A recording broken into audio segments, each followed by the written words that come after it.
Pessoal, 5h19, a gente agora vai partir para o próximo assunto, falar um pouquinho de economia, falar um pouquinho de rombo nas contas públicas. A ministra do Planejamento, Simone Tebet, disse hoje que o déficit nas contas do governo para este ano deve ficar em torno de 120 bilhões de reais. O déficit primário considera que os gastos serão maiores que os ganhos, antes mesmo do pagamento dos juros da dívida pública. Quero chamar então para os nossos comentários, algo relevante que a gente precisa colocar aqui a considerar. O orçamento de 2023, pessoal, previa originalmente um rombo de cerca de 230 bilhões, ou seja, quase o dobro do que se estima. Aí tem uma outra consideração também que eu ouvi de economistas com quem eu conversei. As contas do governo em 2022 registraram um superávit de mais de 54 bilhões, que foi o primeiro resultado positivo em 8 anos. Quero saber de vocês de que forma que a gente analisa isso. Copo meio cheio, copo meio vazio. Vinícius Poit. Olha, já é muito Eram difícil. 230 bi, vão ser 120 bi. Comparamos também com o superávit do ano de 2022, que nos outros anos o governo também não teve. Meio cheio ou meio vazio? Gente, eu pergunto para você que está ouvindo e assistindo a Jovem Pan, quando você planeja o seu ano, você já planeja gastar mais do que ganha, né? É um negócio esquisito, um orçamento que planeja já dar um rombo de 120 bilhões. Independente se era 200, se fica a 100 ou 120, da onde vai tirar esse dinheiro? Essa é a pergunta. Você aí na sua casa, quando planeja gastar mais do que ganha, você precisa arrumar um lugar de tirar o dinheiro. E o governo não precisa? É sempre assim? Então, novamente, eu não encaro isso como, nossa, que vitória. Não vai ter um rombo de 230, vai ter um rombo de 120, né? Eu quero saber da onde vai tirar o dinheiro. Vai se endividar mais? Né? Vai fazer o quê? Porque isso só prejudica o Brasil. Se endividar mais, se começar, sabe, a fabricar dinheiro, imprimir dinheiro, que a gente fala, vai vir inflação, o risco Brasil aumenta, a credibilidade do país lá fora diminui e o dinheiro do investidor sai. E aí a gente não... É um ciclo vicioso que só prejudica a economia, gente. Então, mais do que essa previsão, o tal do arcabouço fiscal que a gente vem falando todo dia, precisa ser revelado. Porque é ali que a gente vai ver se esse governo vai ter alguma responsabilidade com o dinheiro do público ou não. Piperno, a ministra do Planejamento disse também que o governo vai sim cortar custos. Copo meio cheio ou meio vazio para você?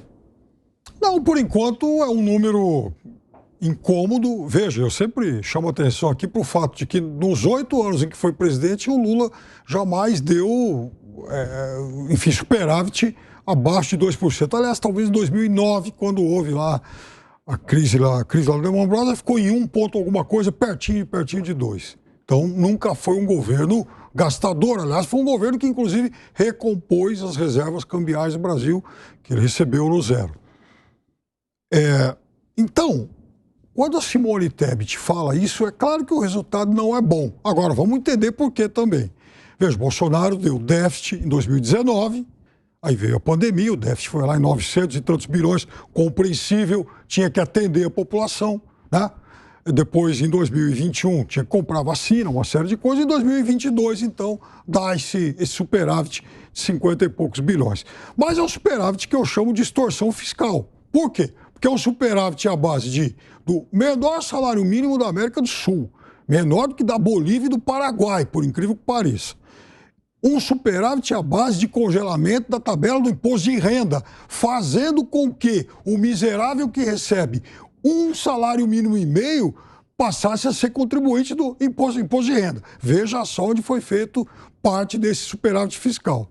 E outra coisa, deixando espetado para o governo o seguinte, que talvez fosse até um dele, se tivesse ganho a eleição, a questão dos combustíveis. Esse governo vai ter que pagar vai ter que devolver para os estados 30 bilhões de reais do ICMS que foi retirado, então, ano passado. Ou seja, deu um superávit de 50 alguma coisa.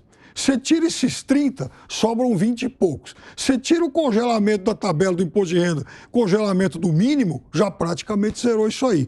Então, esse superávit, ele existiu, ele é contábil, é verdade, isso não é ficção, mas foi feito em cima de tudo isso que eu falei. Teve contabilidade criativa aí, Gustavo Segré? Não, não teve, Evandro. Não teve e Piperno, não vai tirar a Argentina da lanterninha, que foi o pior salário mínimo da América Latina. Não, mas te passo o valor agora aqui. Pelo amor de Deus. Não, vê aí a conta que a Argentina está longe sendo o pior salário mínimo da América Latina.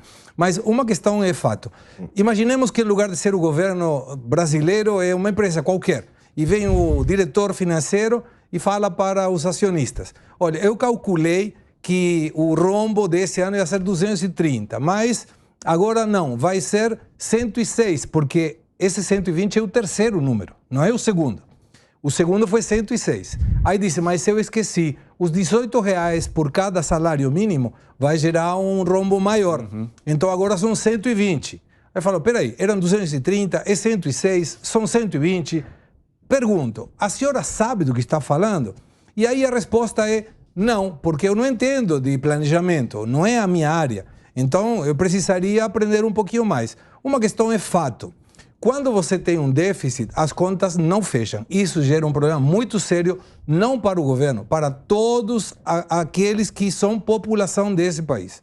É uma questão grave, que deve ser verificada de como se soluciona. Como foi mencionado aqui, quando qualquer um de nós tem um problema deficitário nas suas contas, diminui os gastos. O governo tem 3 opções diferentes além de diminuir o gasto. Emitir moeda, gera inflação. Aumentar os títulos da dívida pública. Vai aumentar o risco do país com certeza se o governo não faz as coisas certas. E a terceira, aumentar a pressão tributária. A melhor de todas é a que não está fazendo, que é diminuir a despesa pública. Alan Gani, copo como está para você? O copo está meio vazio, porque, olha só, né? Foi colocada uma PEC de transição num valor bilionário, quase 200 bilhões de reais. E o que falta neste governo, como o Segré bem pontuou, falta medidas do lado do gasto.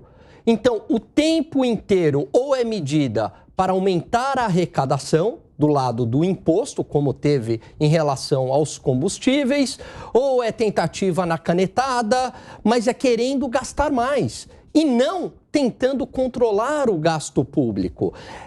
O ponto aí é que se a gente tiver déficit, ou para financiar esse déficit, ou vai aumentar a carga tributária, que é impensável no Brasil, ou aumenta o endividamento.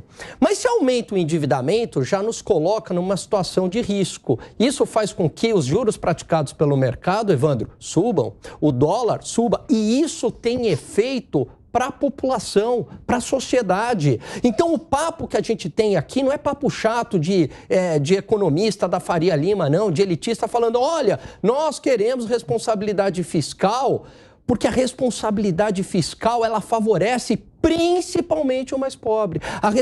Sem responsabilidade fiscal, não há responsabilidade social, porque sem responsabilidade fiscal não há dinheiro, e sem dinheiro não dá para fazer nada para a sociedade. Piperno, quer colocar algo? Tem que haver responsabilidade fiscal, claro, sempre teve, inclusive nos 8 anos em que ele governou, e tem agora. A questão é que algumas coisas elas eram inadiáveis.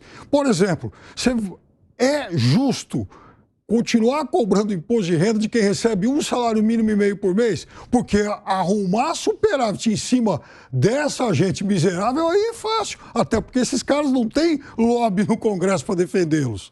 Então, alguém, claro, vai ter que pagar essa conta sim. Agora, tem uma coisa, esse mesmo governo que está assumindo que tem essa previsão de déficit esse ano, também está dizendo para a sociedade o seguinte, o ano que vem nós vamos zerar esse déficit, mas agora nós tínhamos despesas inadiáveis.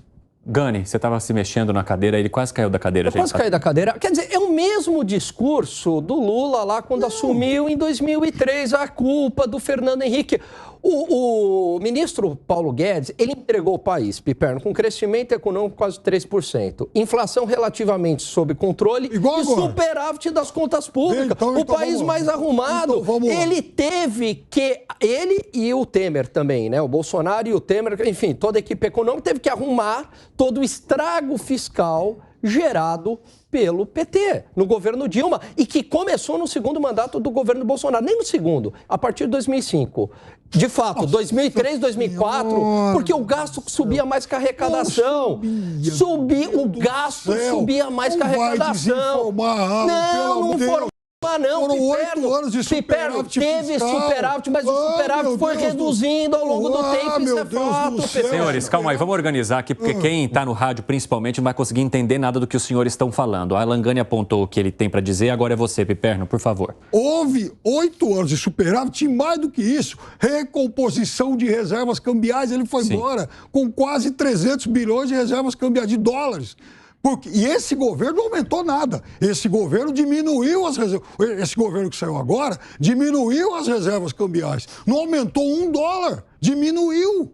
Então, como é que foi esse êxito todo? E em 2009, eles deram déficit.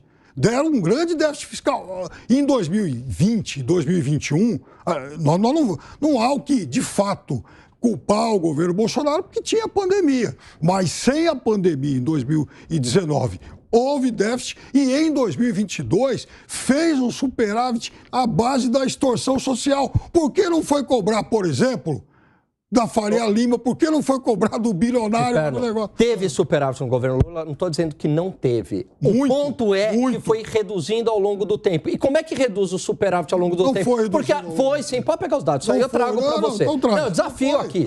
Isso aí foi reduzindo ao longo do tempo. Por quê? Porque a arrecadação, o gasto subia mais que a arrecadação. Segredo, estava levando. Bem curtinho, sim. Essa questão de mais Bolsonaro serve 6 meses, 7 meses, 1 ano.